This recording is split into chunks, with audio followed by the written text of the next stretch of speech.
Barchaga assalomu alaykum. Bizni YouTube ijtimoiy tarmog'idan kuzatayotgan hurmatli mijozlarimiz, bugun xudo xolasa navbatdagi jo'natmalarimiz bor va ularni yuborish uchun albatta biz har doimgidek portga yetib keldik. 145 talik texnikamiz xudo xolasa O'zbekistonga ketyapti. 50.500 ga sotilgan ushbu texnikamiz portga kirish jarayonida va bundan tashqari yana logistikaga qarashli texnikalar bor. Ular ham birin-ketin portga kirib kelyapti. Xo'p, buni komplektida 360 adapter va qaytisi, shuningdek bitta kovushi bor edi, lekin talabga binoan biz yana bitta qo'shimcha kovush qo'yib berdik. Shu bilan xudo xolasa bunda jami ikkita kovush, 360 adapter va qaytisi bor. Xayr, eson omon yetib olgan O'zbekistonga. Hurmatli aka-ukalar, mana xudo xolasa Volvo texnikamiz ham yetib keldi. Mana portni shundoqqina darvozasining tagida turibmiz. 145 talik texnikamiz. Bu texnika logistika orqali jo'nab ketyapti. O'zbekiston Namangan viloyatiga xudo xolasa bizni RTHS logistikamiz orqali ushbu texnika jo'nab ketyapti. Xo'p. Komplektida bitta kovush bilan qaytisi bor ekan.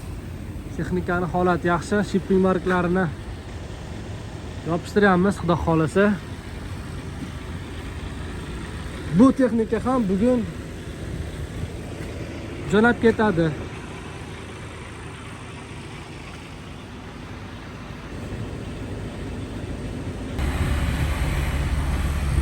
Mana xudo xolasa 4-texnikamiz ham keldi. 145 talik Qirg'iziston Respublikasiga ketyapti va shu bilan bizda mana jami 4 ta texnika yig'iladi. Volvo, Hyundai va Hyundai. Demak, bizda 4 ta texnika jamlandi. 145 talik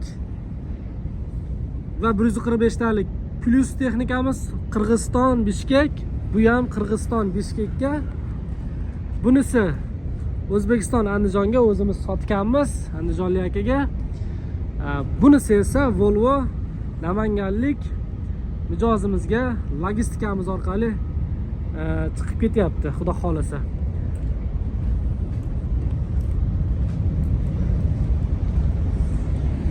Voy, mana buni qaranglar.